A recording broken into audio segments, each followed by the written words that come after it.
국민의당 제보 조작 사건을 수사해온 검찰이 오늘 결과를 발표했습니다. 김성호, 김인원 두 전직 공명선거 추진단 부단장은 불구속 기소됐고요. 이용주 의원 등 국민의당 지도부는 제보 공표 과정에 개입했다는 증거를 찾지 못했다고 밝혔습니다. 이를 두고 빈술의 수사가 아니냐 이런 비판도 나오고 있는데요. 먼저 검찰 수사 결과를 접한 국민의당 입장부터 직접 들어보겠습니다. 이유미 당원의 문준용 취업 비리 의혹에 대한 가짜 제보 사건이 드러난 뒤 저희 당은 당을 대표해서 제가 진심 어린 국민과 피해자격인 문재인 대통령 그리고 문준용 씨에게 사과를 드렸습니다. 오늘이 꼭 한 달 4일이 되는 날 검찰이 수사 결과를 발표했습니다. 저희 당이 진상조사로서 밝혔던 사실관계와 오늘 검찰이 밝힌 사실관계는 한치도 차이가 없습니다.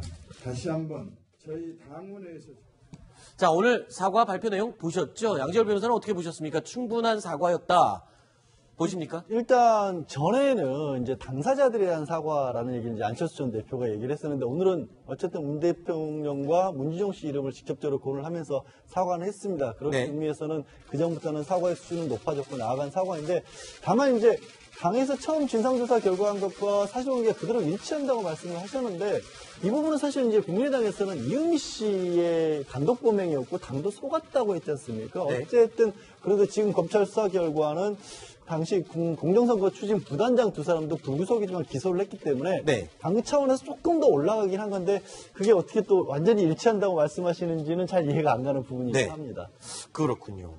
일단 당 지도부 사과를 하고 매번 글쎄요, 명확한 건 드러나지 않았지만 일단 국민들이 볼 때는 책임에서 자유로울 수가 없지 않습니까? 지도부들은? 그렇습니까? 사과에는 두 가지가 따라야겠죠. 어쨌든 제일 중요한 건 타이밍이겠죠, 일단은. 근데 타이밍도 제가 볼 때 그냥 늦었죠. 왜냐면 안철수 대표도 굉장히 대표도 한참 있다가 이제 사과를 했던 거고, 검찰이 기소를 하니까. 그다음 제일 중요한 건 책임입니다. 당시 안철수 대표가 기자회견을 했을 때도 과연 책임을 지겠다는 건지 아니면 말겠다는 건지 알 수가 없었습니다. 지금 마찬가지로 박지원 비대위원장도 사과를 분명히 했는데 그래서 어떻게 하겠다는 게 없습니다. 근데 정치라는 건 기본적으로 책임을 지지 않고는 다음 스텝을 밟을 수 없는 거죠. 따라서 뭔가 책임을 지는 모습, 국민의 반대 필요하지 않나 이런 생각이 듭니다. 그러니까 이게 당도 속고 국민도 속았다 이렇게 얘기를 했지 않습니까? 근데 그 당시에 이제 보면은 어쨌건 이유미 씨의 잘못된 정보를 바탕으로 당에서 굉장히 한 20차례 가까운 어떤 이 기자회견 성명을 내고 그것을 대선전에서 적극적으로 활용했던 부분들, 이 부분이 이제 국민의당이 어떤 지도부가 연루됐고 안 됐고를 떠나서 그런 부분에 대한 기본적인 책임이 있기 때문에 조금 더 저는 오늘 박주선 비대위원장이 메시지를 내면서 어떤 우리 당의 책임을 좀 더 통감하는 쪽으로 그리고 앞으로 좀 더 과감한 그런 부분에서의 어떤 점검과 혁신을 하겠다라는 이런 부분을 메시지를 더 강하게 좀 냈으면 더 좋지 않았을까 하는 생각이 듭니다. 오늘 여론조사 결과가 나왔습니다. 정당 지지율을 보니까요. 국민의당이 5% 밑에까지 떨어졌습니다.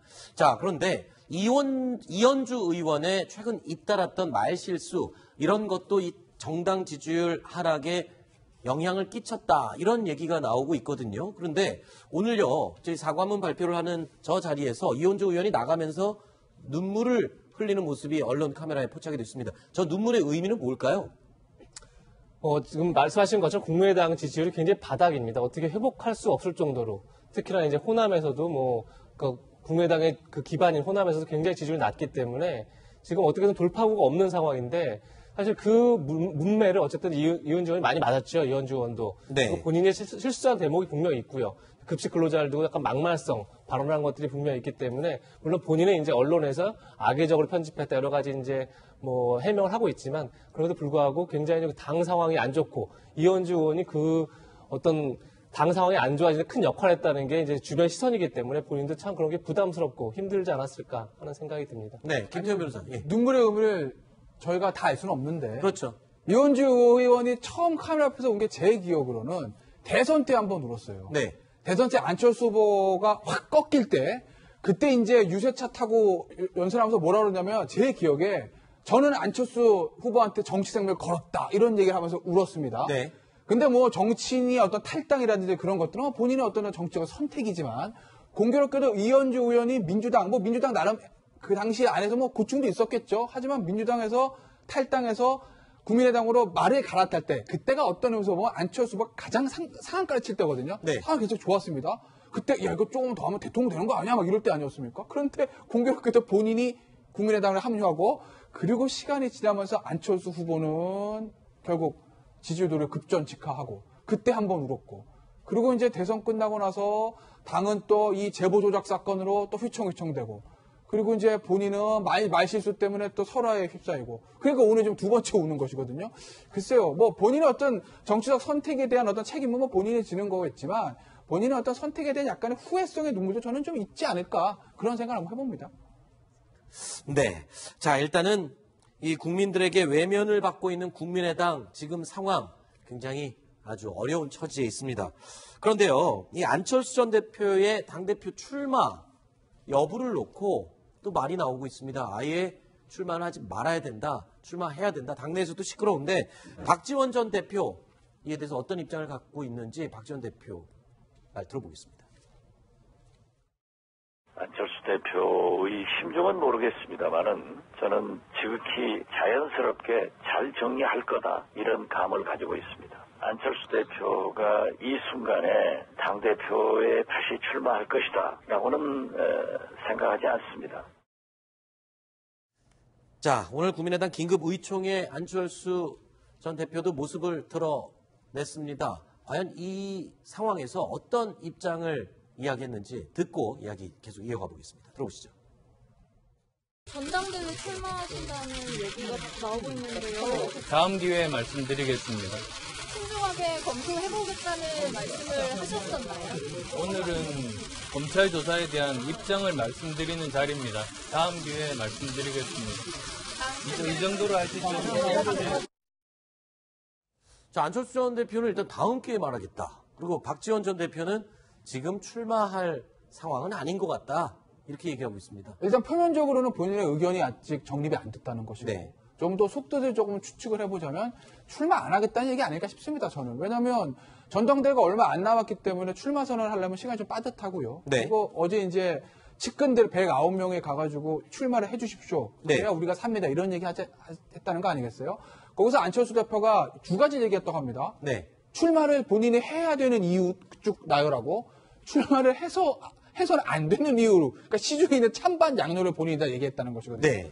근데 만약에 본인이 거기서 출마를 하겠다고 마음을 먹었다고 하면 어느 정도 출마하겠다는 긍정적인 사인을 좀 줬을 건데 네. 그런 사인이 전혀 없다는 걸로 봐서 안철수 전 대표는 저는 출마하지 않을 것으로 보고 있고 왜냐하면 안철수 전 대표 입장에서 보면 출마한다고 하게 되면 지금 정치적 승부수를 던지는 건데 네. 승부수를 던지기에는 시기가 좀 좋지 않죠. 네. 안철수 대표는 아마 일단 소나기는 피하고 장마가 와도 피하고 태풍도 와도 피하고 내가 다시 뛸 수 있는 시간이 올 때까지 잠에 가고 기다리자는 쪽으로 방향을 이미 잡은 것 같거든요. 네. 그렇기 때문에 아마 출마는 잘 안 하지 않을까. 그래서 오늘 저 얘기들도 전 출마를 안 하겠다는 의미가 가로 안에 들어있다고 봅니다. 네. 저는 김태현 변호사 얘기에 뭐 대부분 동의를 하는데요. 사실 지금 안철수 전 대표 입장에서는 다음 승부수가 과연 있을까? 저 이런 생각도 사실 듭니다. 그리고 어제 본인 스스로가 뭐 출마할 이유, 출마하지 말아야 하겠다는 건 지금 명분이 없지 않겠습니까? 본인이 나와야 할 명분이. 그렇다 그러면 당에서 명분을 만들어달라는 그런 뜻으로도 간접적으로 해석할 수 있는 대목이 있겠죠. 근데 문제가 뭐냐면 만약에 다음 내년 지방선거에서 국민의당이 참패를 한다. 다시 해서 호남에서조차 참패를 한다 그러면 과연 국민의당이 어떻게 계속 존립할 수 있을까? 사실 그 안철수 당 자체가 없어질 수 있는 상황이 돼버리는 거죠. 그래서 안철수 대표가 다음 승부수라는 걸 던질 수 있는 타이밍이 언제일지를 지금 굉장히 고민하지 않을까. 네. 전 이번 전당대회도 그 고민이 반영된다면 그리고 지금이 만약 안철수 대표가 이제 승부수 던지지 않고선 당의 존립을 걱정할 때가 됐다 그러면 던질 수도 있다. 이런 생각도 듭니다. 네. 저는 지금 단계에서 안철수 전 대표가 전당대회 출마할 가능성은 거의 없다라고 네. 보고요. 그 이유는 기본적으로 지금은 이른바 문재인의 시간입니다. 이것이 이제 내년 지방선거 때까지 계속 가는 것이고 저는 안철수 전 대표가 지금 시점에서는 본인의 내공을 정말 더 쌓으면서 네. 뭔가 정치, 과거, 인생도 한번 다시 돌아보고 네. 이렇게 스스로를 성찰하면서 깊이를 쌓아가는 이 시간으로 삼다 보면 지방선거 이후에 그 이후에 이제 총선까지 기간이 있지 않습니까? 그때 정계의 많은 변화가 있을 겁니다. 그때의 어떤 공간이 좀 열리지 않을까 저는 그렇게 생각합니다. 알겠습니다.